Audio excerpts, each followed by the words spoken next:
देंगे। तो इसके अंदर से अब नया टॉपिक अपना निकलता है बाहर, इन्फ्लेशन इंडेक्स बॉन्ड्स।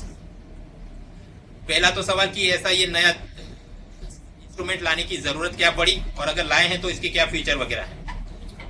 सबसे पहले 1 जनवरी को मान लीजिए मेरी जेब में है 100 रुपए और ऑनियन का प्राइस चल रहा है 20 रुपए 1 किलो की, तो मैं कितने खरीद पाऊंगा? 5 किलो, 20 टाइम्स 5 इज 100। लेकिन मुझे भी कुछ सपना आ जाता है और मैं ऑनियन नहीं खरीदता हूँ, सारे पैसे एसबीआई के सेविंग अकाउंट में रख देता हूँ जहां पे मुझे 4% इंटरेस्ट दिया जाएगा। और ऐसा करते करते हम पहुंचे 31 दिसंबर को, मेरे अकाउंट में पहले जो 100 रुपए थे बढ़ के हो गए 104। लेकिन उसी समय अगर ऑनियन का प्राइस 20 रुपए से बढ़ के 100 रुपए हो जाए तो आप समझिए कि मैं केवल हार्डली 1 किलो ऑनियन ही खरीद पाऊंगा। तो आप देखिए क्या मेरी मनी क्वांटिटी बढ़ी है क्या? आगे ना, मनी क्वांटिटी जो बढ़ी है 100 रुपए थे अब हो गए 104। लेकिन क्या मेरा परचेजिंग पावर बढ़ा कि नहीं? बड़ा नहीं है। पहले 5 किलो खरीद सकता था, हार्डली 1 किलो। अगर इस बात को टेक्निकली एक्सप्लेन करना हो तो real inflation, real interest rate और नॉमिनल इंटरेस्ट रेट, ये फॉर्मूला समझनी पड़ेगी। नॉमिनल इंटरेस्ट रेट उसको बोलते हैं जो कागज के टुकड़े पे या एग्रीमेंट पेपर पे लिख के आपको दे दिया कि सेविंग अकाउंट में हम आपको 4% देंगे, फिक्स डिपॉजिट में आपको 9% देंगे। ये अपना हुआ नॉमिनल इंटरेस्ट रेट। इससे कभी पता नहीं चलेगा कि मेरा परचेजिंग पावर का क्या बढ़ेगा, मुझे फायदा होगा कि नहीं होगा। उसके लिए हमने ये करना पड़ेगा कि आप इस नंबर से, नॉमिनल रेट से महंगाई को आप माइनस कर लो, सब्सट्रैक्ट कर लो। तो मान लीजिए इसी समय में अगर महंगाई चल रही 11%, तो 4 - 11 क्या होगा? -7 जवाब आएगा। ये होगा अपना रियल इंटरेस्ट रेट। उसी प्रकार यहाँ पे 9% था, -11 तो हो गया -2। जब ये रियल इंटरेस्ट का जवाब आ जाए माइनस में, तो उसका मतलब कि परचेजिंग पावर बढ़ेगा कि कम होगा? कम होगा। एमसीक्यू के लिए आप याद रखिएगा, एक तो दोनों की फॉर्मूला क्या है, और सेकंडली ये पॉजिटिव या नेगेटिव नंबर मिले तो उसका इंटरप्रिटेशन क्या होता है। खैर, जनता भी समझदार है कि जब किसी जगह पे अगर नेगेटिव रियल इंटरेस्ट रेट मिल रहा हो, then they will not bother कि वहां पे इन्वेस्ट करना है, वो कहीं और चले जाएंगे। कहां चलेंगे? गोल्ड एंड रियल एस्टेट में जाएंगे। अब सवाल होता है गोल्ड में जनता क्यों जाती है? जनवरी 2012 में प्राइस चल रहा था करीब 27,000 रुपए, आगे बढ़ के 2013 में हो गया 31,000। अगर आप अपना इसमें रिटर्न या प्रॉफिट कैलकुलेट करें तो मिलेगा अप्रोक्सीमेटली 15%। अब हम अपना टेबल अपडेट करें कि यहाँ पे अपना नॉमिनल या जो निकाला फॉर्मली वो कितना था? 15% रिटर्न था। उसके अंदर से महंगाई आप माइनस करो 11%, तो जवाब क्या मिलेगा? +4%। और ये प्लस साइन है, मतलब कि परचेजिंग पावर मेरा बढ़ेगा। ठीक है, तो मतलब जनता समझ गई कि अब जब महंगाई बहुत ज्यादा हो तो सेविंग, फिक्स डिपॉजिट, ये म्यूचुअल फंड वगैरह में आपने को टाइम वेस्ट नहीं करना है, गोल्ड, रियल एस्टेट वगैरह में जाना चाहिए। अब इससे इकोनॉमी को फायदा होता है या नुकसान होता है, ये समझे कि अगर ज्यादा गोल्ड कंजम्पशन हो जाए, जनता यहां नहीं जाए बैंक और दूसरी जगह पे, तो फर्स्ट थिंग, सेविंग से कैपिटल का निर्माण नहीं होगा। आप समझिए, आपने बैंक में पैसा लगा दिया या फिर म्यूचुअल फंड वगैरह में, तो कहीं ना कहीं वो पैसा फाइनेंस और कैपिटल के रूप में किसी बिजनेसमैन को मिल रहा है, वो अपना बिजनेस एक्सपांड करे, नए लोगों को नौकरी मिले, प्रोडक्शन बढ़े, जीडीपी इंप्रूव हो। ये सब काम नहीं होगा। इसी के कारण कई बार गोल्ड को एक डेड वेट एसेट भी बोला जाता है। सेकंड, भारत के अंदर तो सोना हमने बाहर से इंपोर्ट करना पड़ता है। जब आप सोना बाहर से इंपोर्ट करेंगे तो आपका ट्रेड डेफिसिट बढ़ेगा। ट्रेड डेफिसिट बहुत बढ़ेगा और सामने पैसा आ नहीं रहा है, देन करंट अकाउंट डेफिसिट या फिर सीएडी, ये भी बहुत बढ़ जाएगा। सीएडी जब बहुत बढ़ जाएगा तो रूपी डॉलर के सामने बहुत कमजोर होगा। ये कैसे होगा, फ्यूचर लेक्चर में हम डिटेल में समझेंगे। अभी के लिए याद रखिए कि रूपी कमजोर होता है। रूपी कमजोर हुआ, स्वाभाविक है, क्रूड ऑयल अपने लिए महंगा हो गया, और सरकार तो अब सब्सिडी भी नहीं देती है, तो पेट्रोल, डीजल, ये सब भी अब बहुत महंगा हो जाएगा। और उसके जरिए जो भी ट्रांसपोर्ट में चलता है, मिल्क, वेजिटेबल्स, एवरीथिंग, वो भी महंगा हो जाएगा, because everyone wants to keep their profit margin the same. ठीक है, तो अब महंगाई ज्यादा बढ़ी, तो अब आपको रियल इंटरेस्ट रेट और नेगेटिव दिखेगा जब आप सेविंग अकाउंट के साथ उसे कंपेयर करो। और रियल इंटरेस्ट रेट जितना नेगेटिव दिखेगा तो फिर आप सोने के अंदर और लोग इन्वेस्ट करेंगे, सोने में और इन्वेस्ट करेंगे, तो ये साइकिल वापस बनती जाएगी। तो फिर वो जैसे कि मुर्गी पहले आई कि अंडा, यहाँ पे भी विशेष साइकिल हमें पता नहीं चलेगा कि क्यों ये इकोनॉमी पूरी कोलैप्स हो रही है। अगर इस विशेष साइकिल को बंद करना हो तो क्या करना चाहिए? फर्स्ट थिंग कि सोने की ये इंपोर्ट के अंदर आप पूरा प्रतिबंध लगा दीजिए। लेकिन अगर ऐसा करेंगे तो फिर स्मगलिंग का खतरा रहता है, और फिर जैसे once upon a time in Mumbai वो इमरान हाशमी फिर अजय देवगन का बेफिजूल में मर्डर हो जाएगा। सेकंड, कि आप महंगाई को ही कम कर दो। सरकार अगर महंगाई को कम कर दे, मान लीजिए 0% कर दिया और सामने सेविंग में मिल रहा है आपको 4%, तो अपने आप पॉजिटिव बन गया और जनता वहां पे जाएगी। लेकिन इन्फ्लेशन कम करना ये सिर्फ बोलने की बात है, बहुत समय लगता है। फर्स्ट सरकार अपनी तरफ से कुछ कर दे तो वो ब्लैक मार्केट और उनके साथ जो पूरा उनकी साठगांठ है डिफिकल्ट है। आरबीआई अपनी मॉनेटरी पॉलिसी से भी अगर चाहे कि महंगाई को कम करना है, तो हमने समझा था कि डेवलपिंग कंट्रीज के अंदर मॉनेटरी पॉलिसी की क्या लिमिटेशंस रहती हैं। और सेकंड, यहाँ पे भी टाइम लगता है। 2014 में पूरा समय राजन भाई ने रेपो रेट 8% पे बना के रखा, तब जाके आपको महंगाई कुछ कम देखने को मिले, तो बहुत ज्यादा वक्त इसके अंदर बर्बाद हो जाएगा। एक तीसरा भी हम जुगाड़ कर सकते हैं कि कोई नया इन्वेस्टमेंट प्रोडक्ट लाइए जिसके अंदर जनता को पॉजिटिव रियल इंटरेस्ट रेट मिलता हो। और ये कैसे लाए? इन्फ्लेशन इंडेक्स बॉन्ड के जरिए। इसके अंदर भी दो प्रकार है। फर्स्ट इज IIB, ये 2013 से शुरू किया गया इन्फ्लेशन इंडेक्स बॉन्ड। और सामने एक और भी है, inflation index national saving securities cumulative IINSS, ये भी पैरेलल चल रहा है। तो इन दोनों के बीच में बेसिक अंतर क्या है, थोड़े सेलिएंट फीचर MCQ के लिए याद रखने। फर्स्ट, IIB जो है, यहाँ पे आरबीआई के आप आरबीआई में अर्जी लगाएंगे और फिर अलॉटमेंट किया जाएगा। और अलॉटमेंट के अंदर आरबीआई ऐसा ध्यान रखती है कि 80% जो माल है वो इंस्टीट्यूशनल इन्वेस्टर को चला जाए। फॉर एग्जांपल, ये म्यूचुअल फंड कंपनी है और दूसरे NBFC, और बाकी 20% वो रिटेल इन्वेस्टर को दे दिया है। मतलब 100 करोड़ के अगर उन्होंने बॉन्ड छाप के रखे हैं तो 80 करोड़ के इनको बेचे, 20 करोड़ के आम जनता को बेचा, ये रिटेल इन्वेस्टर को। जहां तक ये वाला ये पोर्शन पे है IINSS, यहाँ पे ये म्यूचुअल फंड और ऐसे बड़े इन्वेस्टर आ नहीं सकते, केवल रिटेल इन्वेस्टर ही परमिटेड है। रिटेल इन्वेस्टर का मतलब क्या होता है?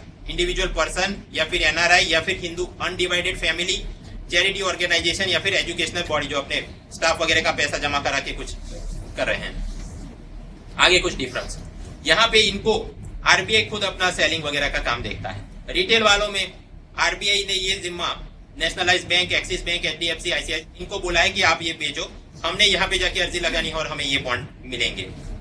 आगे फर्क, यहाँ पे मिनिमम 10,000 तक इन्वेस्ट किया जा सकता है, मैक्सिमल एक एंटिटी 25 लाख यहाँ पे भी है, बट MCQ के लिए इतना महत्वपूर्ण भी नहीं। आगे बढ़े, आपने ये बॉन्ड खरीदा तो मतलब स्वाभाविक है कि हर साल आपको कुछ ब्याज देंगे और कुछ सालों के बाद ओरिजिनल प्रिंसिपल आपको वापस किया जाएगा। तो ये जो मैच्योरिटी पीरियड है IIB के लिए है, ये 10 साल के बाद आपको मिलेगा। उससे पहले अगर आपने वो पूरा ओरिजिनल अमाउंट निकलवाना है तो जैसे FD में थोड़ा पैसा पेनल्टी में कट हो जाता है, उसी प्रकार यहाँ पे भी मैच्योरिटी से पहले अगर ये लोग गए तो उनका पैसा कुछ काट दिया जाएगा। रिटेल में भी यही प्रोविजन है, लेकिन अगर कोई सीनियर सिटीजन चाहे तो कुछ सालों के बाद वो निकलवा सकता है, उस पर पेनल्टी नहीं लगेगी। अब ठीक है, बेसिक फीचर तो देखे, लेकिन इसको इन्फ्लेशन के साथ कैसे लिंक किया गया समझते हैं। मान लीजिए मैंने एक इन्फ्लेशन इंडेक्स बॉन्ड खरीदा 10,000 रुपए देके 1 जनवरी को। अब इस पे जो इंटरेस्ट रेट काउंट होगा वो आरबीआई हाफ ईयरली कंपाउंड करेगी 6-6 महीने पे। तो स्वाभाविक है, जनवरी में लिया था तो जून में 6ठे महीने में कुछ कैलकुलेशन वो करेंगे कि कितना ब्याज देना है इनको। तो इसके लिए राजन भाई जून से 4 महीने पहले WPI कितना था वो नंबर ढूंढ के लाएंगे और उस नंबर के अंदर 1.44% इतना ऐड किया जाएगा और जो जवाब मिले उसका उतना ब्याज हम आपको इस इन्वेस्टमेंट पे देंगे। तो सोच के बताओ, इस केस में मुझे रियल इंटरेस्ट रेट पॉजिटिव मिलेगा कि नेगेटिव मिलेगा? पॉजिटिव मिलेगा। कैसे? मान लीजिए WPI है अब 4 महीने पहले X और राजन भाई ने क्योंकि एग्रीमेंट में क्या बोला है, नॉमिनल जो रेट रहेगा X + 1.44, तो आप इसको इसमें से माइनस करो तो X कट हो गया, जवाब मिल गया प्लस 1.44। मतलब आपका परचेजिंग पावर बढ़ेगा कि कम होगा? बढ़ेगा। ठीक है, तो इस प्रकार से ये जो IIB है WPI फाइंड करो और उसका बेस ये रहेगा 2004, उससे 1.44% आपने ज्यादा मिलेगा। 4 महीने पहले का देखेंगे हम नंबर 4 मंथ्स लेंथ और half it is compounded half yearly. इसके सामने ये जो रिटेल वाले जो थे इनको क्या दिया जाएगा? सबसे पहले तो consumer price index all India urban rural combine, उसका नंबर आप फाइंड करो 2010 के बेजर के अनुपात में और उसके ऊपर 1.5% ऐड करके आपको रिटर्न दिया जाएगा। और ये CPI कब देखना है? जब आप गिनती करियो उससे 3 महीने पहले वाला। और यहाँ पे भी कंपाउंडेड हाफ ईयरली। दूसरी बात, हर साल आपको जो ब्याज मिलेगा वो तो इन्फ्लेशन से प्रोटेक्टेड है, हमने समझ लिया। लेकिन जो हमने पहले भी बात करी थी कि मुझे 10 साल बाद अगर 10 लाख रुपए मिल जाए और उस वक्त प्रिंटिंग प्रेस 12 लाख की हो तो मेरा काम बिगड़ जाएगा, ठीक।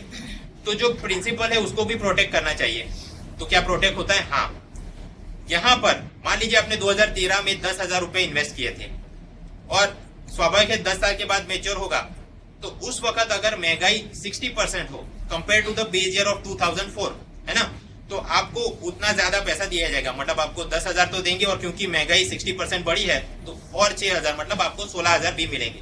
मतलब कि आपने जो इन्वेस्ट किया उसमें आपका interest is protected again inflation. Yes, आपका principal is protected again inflation. हाँ, वो भी सही है। और ये पहली बार शुरू किया ऐसा भी नहीं है। 97 में भी कैपिटल इंडेक्स बॉन्ड के नाम पे ऐसी कोई स्कीम चलाई जा रही थी। मतलब एमसीक्यू में आपके पूछा जाए कि this is the first time inflation index bonds are introduced in India, then it's statement is wrong. ये बात यहाँ रिटेल वालों को भी लागू पड़ती है, लेकिन ये पूरा कैलकुलेशन होगा सीपीआई पे। आगे बात, ये बड़े इंस्टीट्यूशनल इन्वेस्टर ने अगर पैसा रोक दिया तो 10 साल तक वो कोई वेट नहीं करेंगे। उनको तो फिर अगर कोई और बेटर प्रोडक्ट मिल रहा है तो then they would want to कि मैं ये बेच के पैसा निकाल के कहीं और इन्वेस्ट करूं, ठीक है ना। तो इनको बेचने की भी सुविधा होनी चाहिए। तो हाँ, अगर ये लोग चाहे तो सेकेंडरी मार्केट के अंदर जाके अपने आईआईबी बेच सकते हैं। अगर ऐसा करने पर उन्हें कोई मुनाफा होता है तो उस मुनाफे पर capital gains tax, it is one type of direct tax, वो भी सरकार को पे करना पड़ेगा। ये रिटेल वालों को तो ये प्रकार की सुविधाएं नहीं दी गई है। पहले भी बात करी थी, एक बार रिकैप कर लें। फाइनेंशियल मार्केट दो टाइप के रहते हैं। शॉर्ट टर्म जहाँ पे फाइनेंस अरेंज होता है वो मनी मार्केट, लॉन्ग टर्म में कैपिटल, और यहाँ पे भी जो फ्रेश निकलती है सिक्योरिटीज वो हमने बोला प्राइमरी मार्केट। और यहीं पे आपने अगर खरीदा और आगे जाके किसी को बेचना है then it will be secondary market. Secondary अपना जो स्टॉक एक्सचेंज, शेयर मार्केट, ये जो हम समझते हैं। लेकिन this inflation index bonds are losing their sheen. उनका जो पहले दबदबा था वो अब खत्म हो रहा है। जनवरी 2015 में हिंदू और बिजनेस लाइन वगैरह में ये चल रहा था, समझते हैं। जब महंगाई बहुत ज्यादा थी 2013 और 14 के पीरियड में, स्वाभाविक है आप अगर इसमें इन्वेस्ट करते तो आपको और पैसा बढ़िया रिटर्न दिखता। तो उस वक्त म्यूचुअल फंड और उसके अंदर भी आईसीआईसीआई, प्रूडेंशियल, एचडीएफसी, एसबीआई, इन लोगों ने ढेर सारा पैसा इन्वेस्ट कर दिया। ये लाओ आईआईबी हम खरीदते हैं। लेकिन बाद में हमने देखा कि नवंबर 2014 के अंदर तो डब्ल्यूपीआई हो गया 0, है ना। और अब इनके चीफ इकोनॉमिस्ट, इन सभी बैंक म्यूचुअल फंड्स के इन एक्सपर्ट का ये मानना है कि अगले कुछ महीनों के लिए डब्ल्यूपीआई तो केवल 2.5% के आजू बाजू ही रहेगा। तो अब हम वापस गिनती करेंगे कि इनको रिटर्न कितना मिलेगा। 2.5% डब्ल्यूपीआई प्लस 1.44%, तो इस फॉर्मूला से आप करो करीब 4% आपको मिलेगा।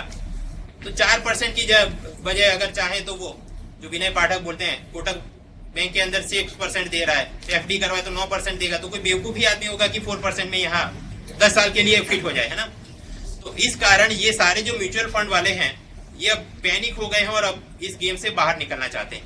तो ये जो आईआईबी, अगर उसकी फेस वैल्यू 100 रुपए थी, 100 रुपए का एक बॉन्ड, तो इनको ये 80 रुपए में बेच के भी या म्यूचुअल फंड वाले अब इस गेम के अंदर से क्विट कर रहे हैं। बोलने का अपना जो moral of the story is, मजा कब आएगा? जब इन्फ्लेशन ज्यादा होगा। अगर इन्फ्लेशन बहुत कम होगा तो फिर मजा नहीं आएगा और कोई पार्टिसिपेट नहीं करेगा। खैर, अब तक हमने जो बात करी, डेब्ट वर्सेस इक्विटी के अंदर क्या अंतर है, क्रेडिट रेटिंग ये चीज क्या है, डिबेंचर के अलग अलग प्रकार, municipal bonds, inflation index bonds वगैरह। आगे बात करनी है ट्रेजरी बिल और गवर्नमेंट सिक्योरिटीज, इनके अंदर क्या अंतर है।